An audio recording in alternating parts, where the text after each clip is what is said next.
So thank you for joining me on this survey. Here we have dampness at the base of the wall, a very common problem in Victorian properties. This one has been damp proofed, and you are seeing some calcium sulfate salts, which are these crystallized salts on the surface. They come from the building material itself. Plaster is also made from calcium sulfate. Gypsum is the old name for calcium sulfate, and plaster is often called gypsum. You'll see during the survey I use a damp meter.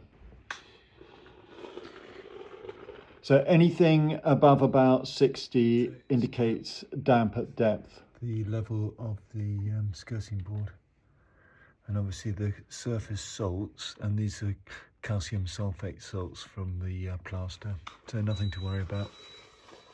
It's important to mention that a majority of dampness at the base of walls is caused by condensation, which will form at the coldest point and be drawn down by gravity. 400 millimeters off the ground, and as you know, it's been damp proofed already, so it's clearly nothing to do with rising damp.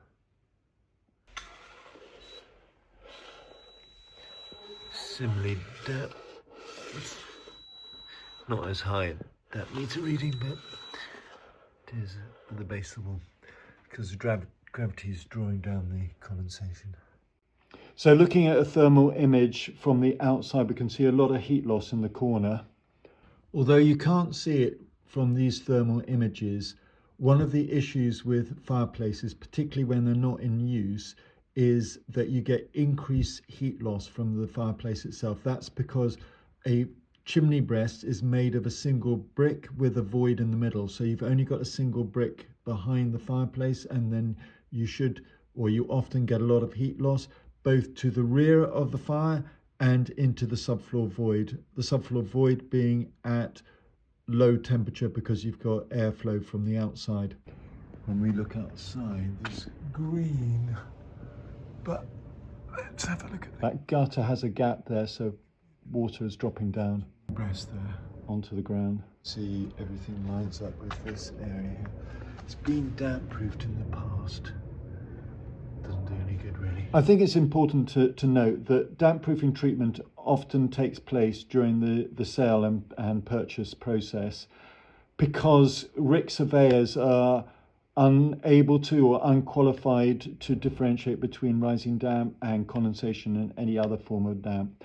I think that's wrong. I think they should be trained, and I think they should be qualified to differentiate different forms of dampness. The problem with rising damp treatment, which is where you inject chemicals into the wall and stop water from rising, is that a majority of damp is not caused by rising damp, particularly in London where groundwater is pumped out, groundwater being the source of water in rising damp. The downside of damp proofing treatment is you place the inside plaster to hide any damp, and that will then end up increasing the risk of condensation and mold, which is the primary cause. So there's no high damp meter readings in the subfloor, so there's no concern about penetrating damp into the subfloor, causing rising damp-like symptoms. Have a look at the analysis. I'll speak to that separately at the end. There's a drying machine and a washing machine. I wonder if the drying machine isn't working properly. So the extractor fan doesn't go out. It's just recycling it, it's doing nothing. Let's see, you've got down there as well. Some condensation dribble marks.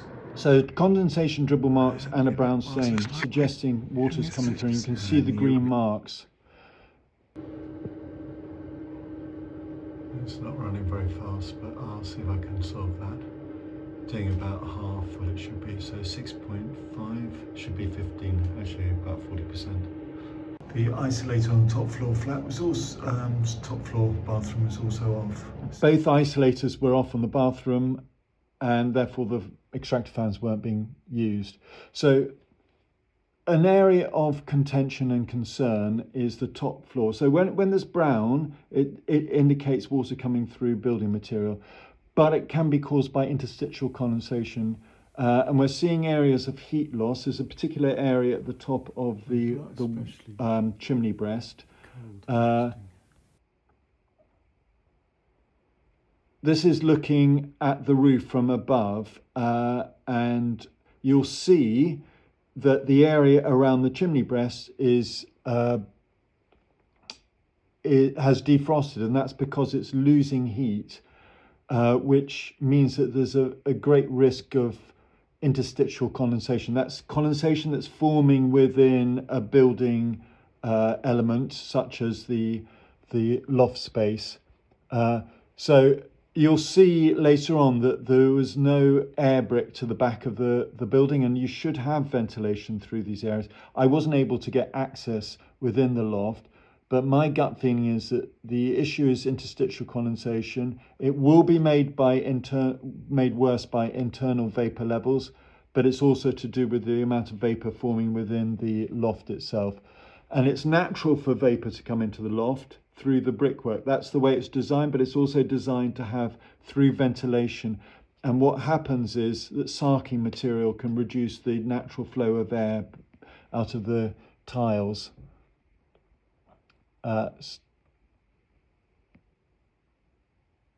So this is looking from the back, and by and large the roof seems to be in reasonable order. I don't see any major defects. It is possible that the flashing needs replacing. I don't think so. I think if I were to bet, I would say 90% more likely that it's caused by interstitial condensation, and that roofing changes will make zero difference to the dampness there. So there's no air vent to the back. So in summary, the downstairs area dampness is caused by insufficient ventilation, high vapor levels caused by insufficient ventilation, specifically from the kitchen and laundry area.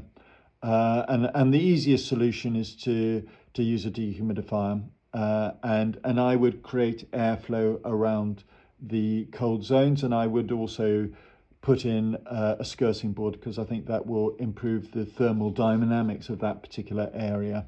But it's never about the heat loss, it's about the vapor levels, and that's what you should focus on.